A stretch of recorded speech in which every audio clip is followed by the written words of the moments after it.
2013 Passat TDI, back up on the ramps again. It's not a problem child, but there are things that routinely go wrong. Hence, you see me fixing things quite often. Today it is a busted water pump. So the first problem is to continue to try and find the water leak, because replacing the water pump is not easy, and it's nice to think that maybe a mouse had chewed through something. But I've given up and realized it is, of course, the water pump. The way to tell is that the plastic cover that is now removed, this part here, has a lower section, and when you look from underneath the car, you will see there's a weep hole at the bottom, and the water will be coming out of that plastic cover. So the first thing to do is to start to remove all the easy stuff, all of the hoses. Next thing is fuel filter has got to come off, and water overflow has got to come out, because we need more room. That is not sufficient room to work. But let me yank those things out. I guess you might call this the experts video, in that I'm fast forwarding past all the boring, simple stuff. But yes, the fuel filter assembly has to come out. Yes, the water overflow tank has to come out, because if you don't, you can't get the end engine mount out. Engine mount's got 3 bolts. You have to jack the engine up to get the top 2 past this lip here.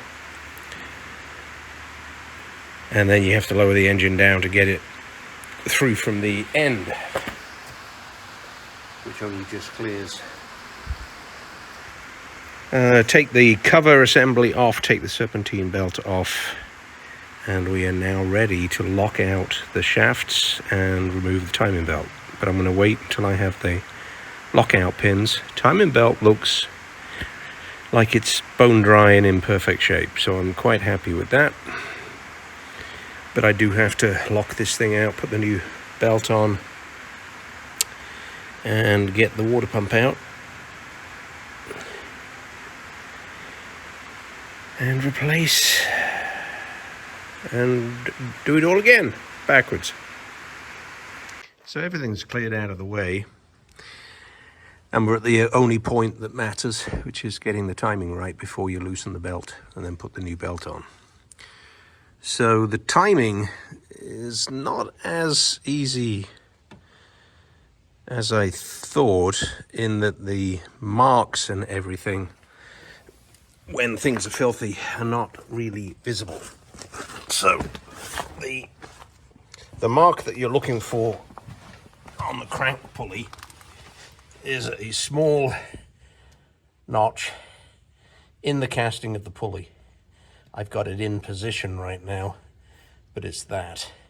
And the position is that that needs to be in line with a hole that's in the block.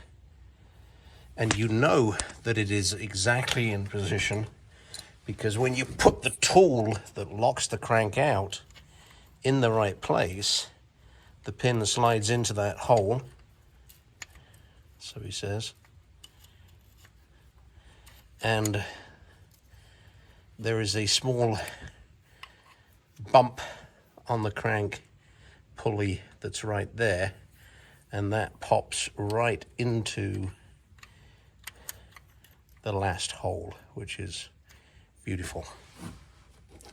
And then the 2 bolts that come with this screw into the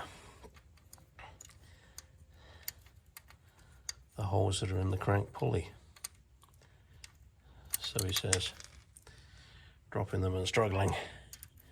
But anyway, so they slide in and screw in right there.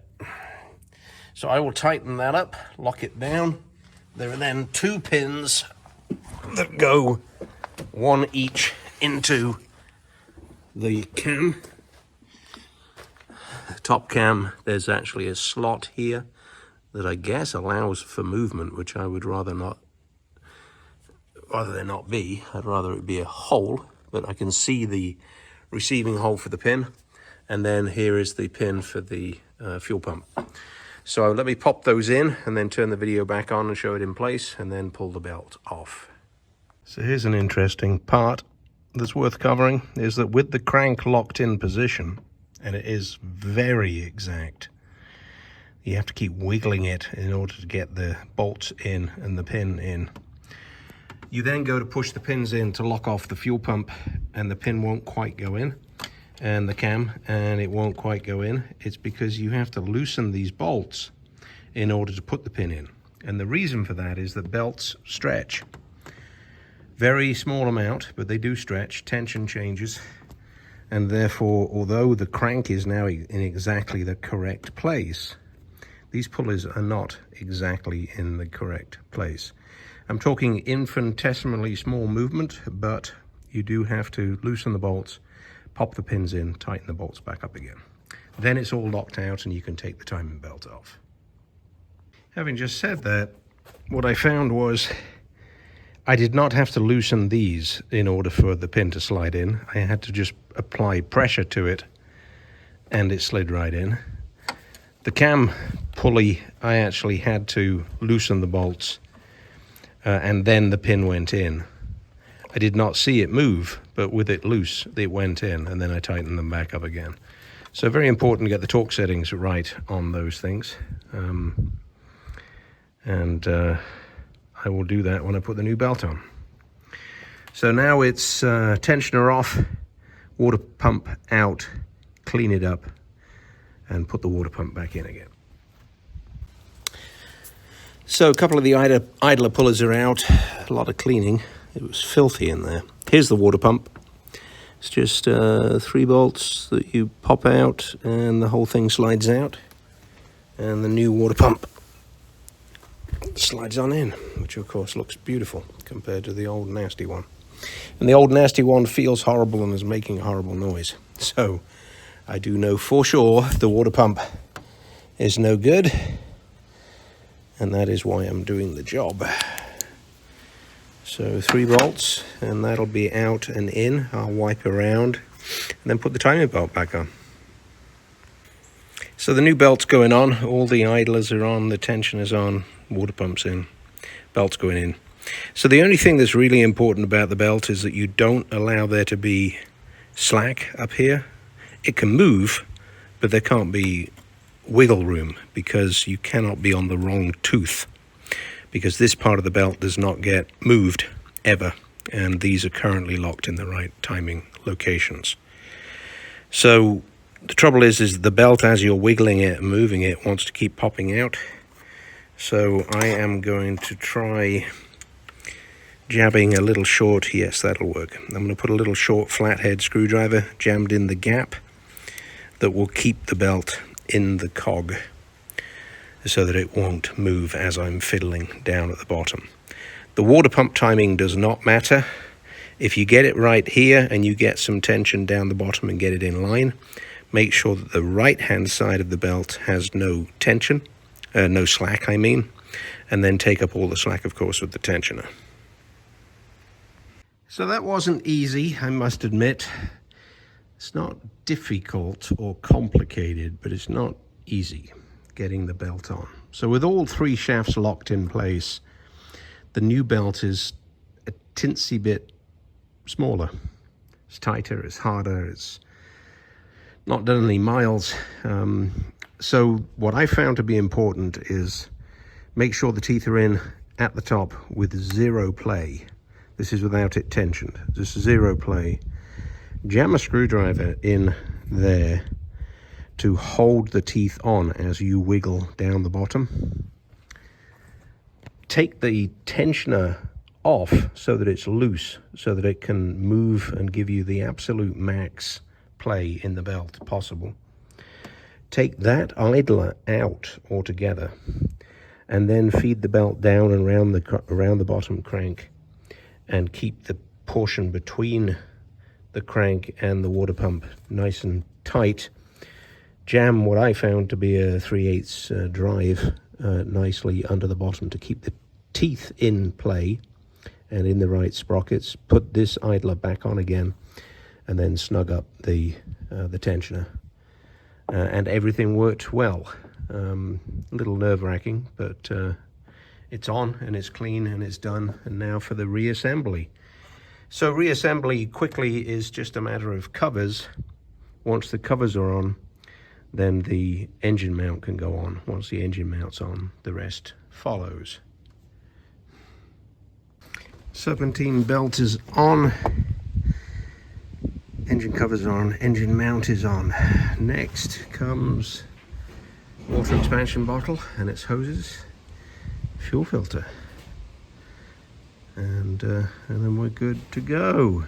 Well, we're going to do the inner wheel well and the tire and a couple of other small things, but this is pretty good.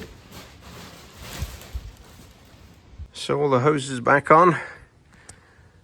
The expansion tank, the filler for the squirters, windshield wipers, the fuel filter, all the hoses, all the connections are all done. So all I got to do now is put the wheel on and fill it up with water and fire it up.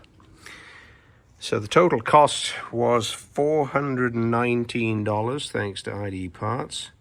There were two things that I bought: the timing belt kit, which came with all the bolts and the water pump and the idler pullers, and then the lockout kit, which came with all the pins, the crank lockout, the pins for the cam and fuel pump, and the tool that I did not need.